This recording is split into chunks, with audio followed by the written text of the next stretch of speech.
like your help.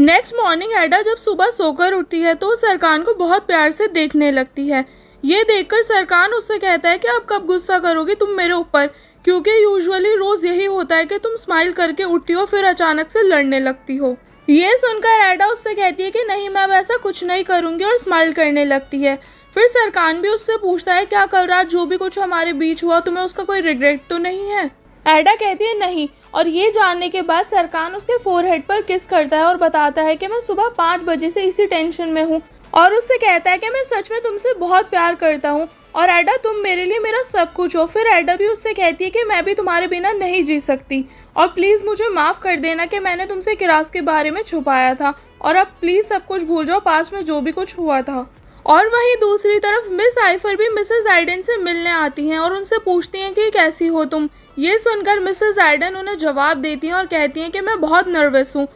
क्योंकि सरकान सुबह ही उठ जाता है और वो अपना फ़ोन कभी भी अपने से दूर नहीं करता, लेकिन मेरा वॉइस नोट देखने के बाद भी उसने अभी तक कोई रिस्पॉन्स नहीं दिया। और सरकान भी आइडा से कहता है कि मुझे लगता है हमें सबको बता देना चाहिए कि हम लोग अब साथ में हैं, स्पेशली मॉम और तुम्हारी आंटी को। और फिर वो मिसेस आइडन को कॉल करने के लिए अपना फ़ोन निकालता है, लेकिन वो उसी टाइम उनका वॉइस नोट देखता है और ये देखकर वो एडा को उसे सुनने के लिए बोलता है, और वॉइस नोट सुनने के बाद एडा के होश उड़ जाते हैं।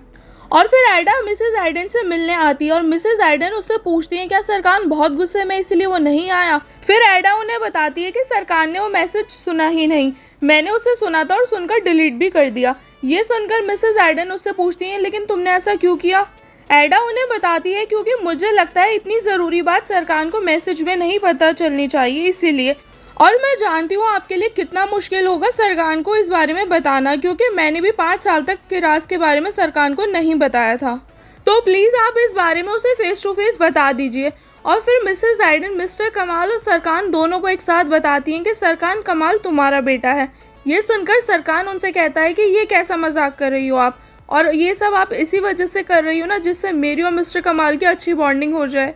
ये सुनकर मिसेस आइडन उससे कहती हैं कि ये सच है और उसे डीएनए टेस्ट रिपोर्ट दिखाती है, लेकिन सरकान उसे नहीं देखता और वहाँ से चला जाता है, और इस बात से मिस्टर कमाल भी शॉक हो जाते हैं। और ये देखकर एडा भी सरकान को समझाती है, लेकिन सरकान उससे कहता है कि चाहे कुछ भी हो जाए मैं कभी भी इस बात को एक्सेप्ट नहीं करूँगा कि मिस्टर कमाल मेरे डैड हैं। और वहीं दूसरी तरफ मिसेस आइडन में मिस्टर कमाल को सरकान और उसके बचपन की पिक्स दिखाती हैं। और कुछ दिन ऐसे ही बीत जाते हैं और फिर एक दिन मिस्टर कमाल सरकान से मिलने उसके ऑफिस आते हैं, और सरकान उन्हें वहाँ देखकर उनसे कहता है कि अगर आप उसी टॉपिक पर बात करने आए हो तो प्लीज़ मुझे कोई बात नहीं करनी। ये सुनकर मिस्टर कमाल उससे कहते हैं कि आज किरास के स्कूल का फर्स्ट डे है और उसने मुझे अपने साथ चलने के लिए बोला है, और मैं उसे हर्ट नहीं करना चाहता क्योंकि उसके और मेरे बीच एक अच्छा बॉन्ड बन गया है,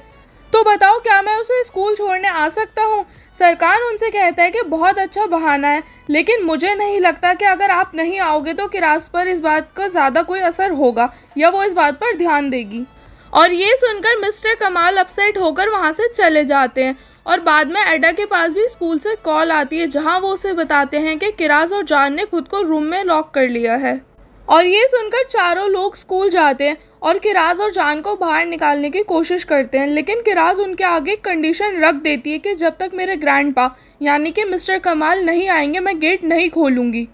लेकिन सरकान उससे बहाने बनाने लगता है और कहता है कि मिस्टर कमाल बहुत बिजी हैं। ये सुनकर किराज उससे कहती है कि अगर आपने उन्हें डैड नहीं बोला तो मैं भी आपको दोबारा से सरकान बोलने लगूंगी, और आप प्लीज़ उन्हें स्कूल में बुलाइए वरना मैं बाहर नहीं आऊँगी। और किराज की जिद देखकर एडा मिस्टर कमाल को कॉल करके स्कूल आने के लिए बोलती है, और मिस्टर कमाल के स्कूल आने के बाद किराज उन्हें वहां देखकर गेट खोल देती है और बाहर आ जाती है। और किराज के स्कूल की फर्स्ट डे की खुशी में एडा मिस्टर कमाल, मिसेस आइडन और बाकी सभी को डिनर के लिए अपने घर पर इनवाइट करती है। और फिर एडा के घर पर ही सभी लोग एक साथ डिनर करते हैं, और मेलो भी जानबूझकर किसी से फ़ोन पर बात करती है बुराक को जेलस कराने के लिए, और ये देखकर बुराक जेलस भी हो जाता है और वहाँ से चला जाता है। और बाद में एडा और सरकान सबको बताते हैं कि हम लोग दोबारा से डेट कर रहे हैं, और ये सुनकर सब लोग खुश हो जाते हैं और उन लोगों को कॉन्ग्रेचुलेट करते हैं। और अगले दिन सरकान मेलो को कॉल करता है और उससे कहता है कि मैं एडा को शादी के लिए प्रपोज करना चाहता हूँ और प्लीज़ तुम मेरी हेल्प करो, लेकिन ये बात हमारे बीच ही रहनी चाहिए, तुम प्लीज़ किसी को मत बताना इस बारे में। और ये सुनकर मेलो बहुत एक्साइटेड हो जाती है और फिर आंटी को इस बारे में बता देती है और वो भी बहुत खुश हो जाती हैं और मिसेस आइडन को भी बता देती हैं और फिर ऐसे करके ये न्यूज़ सब जगह वायरल हो जाती है एक एक करके। और ऑफिस में भी सब इस बारे में गॉसिप करने लगते हैं और उन सबको बातें करता हुआ देखकर एडा बहुत क्यूरियस हो जाती है और फिर सरकान के पास आकर पूछती है कि ये सब क्या चल रहा है, लेकिन सरकान उसे कुछ नहीं बताता और बहाना बना देता है। और बाद में सरकान एडा को डिनर के बहाने से बाहर लेकर जाता है और उसको शादी के लिए प्रपोज करता है और एडा भी उसको हाँ बोल देती है और कहती है कि अगर मेरे हाथ में होता ना तो मैं यहीं तुमसे शादी कर लेती। ये सुनकर सरकान हंसने लगता है और उन्हें उनकी शादी के वेन्यू पर लेकर जाता है और वहाँ जाकर दोनों फाइनली शादी कर लेते हैं और दोनों फिर एक साथ डांस भी करते हैं। और बाद में सब लोग घर आकर एक साथ लंच करते हैं, जहाँ पिरल सरकान से पूछती है कि तुम लोग हनीमून पर कहाँ जा रहे हो। सरकान उन्हें बताता है कि मैं प्राइवेट जेट से बाहर अब्रॉड जा रहा हूँ। और ये सुनकर पिरल थोड़ी अपसेट हो जाती है और जाकर किसी से कॉल पर बात करने लगती है। और बाद में एडा और सरकान हनीमून पर जाते हैं और मिसेस आइडन भी किरास के साथ उसकी स्कूल शॉपिंग के लिए जाती हैं, जहाँ उन्हें जाकर पता चलता है कि उनका कार्ड ब्लॉक हो गया है। और ये देखकर वो पिरल को कॉल करती है पूछने के लिए, तो वो उन्हें बताती है कि कंपनी में थोड़े फाइनेंशियल क्राइसिस चल रहे हैं और फिर उनसे मिलने उनके घर आती है और घर आकर उन्हें बताती है कि सरकान को इस बारे में कुछ नहीं पता और ना ही मैंने उसे कुछ बताया, क्योंकि इतने टाइम बाद उसकी लाइफ में खुशियाँ आई हैं और मैं उन्हें स्पॉइल नहीं करना चाहती। और वहीं दूसरी तरफ एडा और सरकान भी रेस्टोरेंट जाते हैं, जहाँ एडा बिल पे कर रही होती है, लेकिन सरकान का कार्ड भी वहाँ ब्लॉक शो हो रहा होता है। और फिर वो होटल आकर पिरल को कॉल करती है और इस बारे में बताती है। फिर पिरल उसे बताती है कि हमने लोन लिया था और हम उसे भर नहीं पाए, इसीलिए ऑफिस के सारे अकाउंट्स ब्लॉक हो गए, लेकिन तुम टेंशन मत लो क्योंकि मैं कोशिश कर रही हूँ और सब कुछ सॉर्ट आउट हो जाएगा, लेकिन बस सरकान को इस बारे में मत बताना क्योंकि वो सब कुछ छोड़कर यहाँ आ जाएगा और मैं नहीं चाहती कि इस वजह से तुम लोगों का हनीमून स्पॉइल हो। और फिर एडा किसी भी तरह से सरकान को कन्विंस करके वापस इस्तांबुल ले आती है और बाद में वो दोनों ऑफिस आते हैं और ऑफिस आकर एडा मिस डेनिस को देखकर गुस्सा हो जाती है, लेकिन पिरल उसे बताती है कि हम बैंकरप्ट हो चुके हैं, इसीलिए हमें मिस डेनिस की सपोर्ट की और उनके प्रोजेक्ट्स की बहुत ज़रूरत है, तो प्लीज़ तुम शांत हो जाओ और उन्हें कुछ मत बोलना।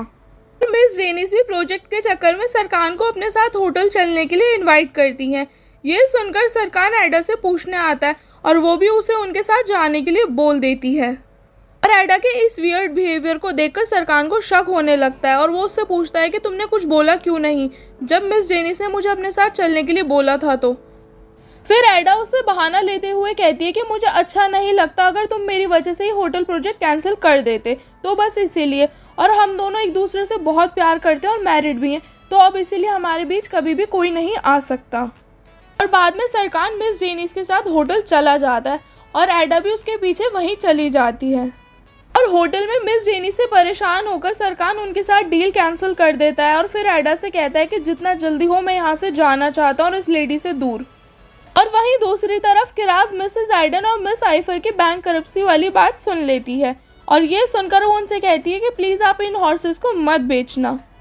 अगले दिन एडा और सरकान के वापस आने के बाद किरास वहां आकर अपना पिगी बैंक लाकर सरकान को देती है और कहती है कि डैड ये मेरी सारी सेविंग्स है, लेकिन प्लीज़ आप उन हॉर्सेस को मत बेचना। फिर सरकान हंसने लगता है और उससे पूछता है लेकिन मैं उन्हें क्यों बेचूंगा, और इनफैक्ट मैं तो तुम्हें 2 और नए ला कर दूंगा। ये सुनकर किरास उससे कहती है कि डैड आप ऐसा नहीं कर सकते क्योंकि हम बैंकक्रप्ट हो गए और हमारे पास अब पैसे नहीं है। किरास से ये बात सुनकर सरकान वहाँ सबसे पूछता है कि किरास ये सब क्या बोल रही है, तो एडा उसे बताती है कि ये सब सच है। और बाद में ऑफिस आकर सरकान एंगिन और पिरल से कहता है कि हम लोग बैंकक्रप्ट हो गए और तुम लोगों ने मुझे इस बारे में कुछ नहीं बताया और इनफैक्ट मुझसे ये बात छुपाई। तो फिर पिरल उससे कहती है कि मैंने प्रॉब्लम सॉल्व करने की बहुत कोशिश की थी लेकिन मुझसे नहीं हो पाया और तुम इतने सालों से बहुत परेशान थे और अब आकर तुम्हारी लाइफ में इतनी खुशियाँ आई थी, इसीलिए बस मैं तुम्हें परेशान नहीं करना चाहती थी। ये सुनकर सरकान एडा से कहता है कि ऐसे करके तो तुम्हारा इटाली का भी प्रोजेक्ट चला जाएगा जिसे हमारी कंपनी स्पॉन्सर कर रही थी। फिर एडा उससे कहती है कि इस टाइम आर्ट लाइफ ज़्यादा ज़रूरी है ना कि प्रोजेक्ट, मगर सरकान उससे कहता है कि तुम फिक्र मत करो, तुम अपना प्रोजेक्ट ज़रूर कंप्लीट करोगी, और ये बोलकर ऑफिस से चला जाता है। और बाद में घर आने के बाद एडा के फ़ोन पर उसके प्रोजेक्ट से रिलेटेड कुछ मैसेजेस आते हैं। ये देखकर एडा सरकान से पूछती है कि ये सब कैसे हुआ, तुमने क्या करा है, सच सच बताओ। फिर सरकान उसे बताता है कि मैंने अपने शेयर्स बेच दिए और तुम फिक्र मत करो, सब ठीक हो जाएगा।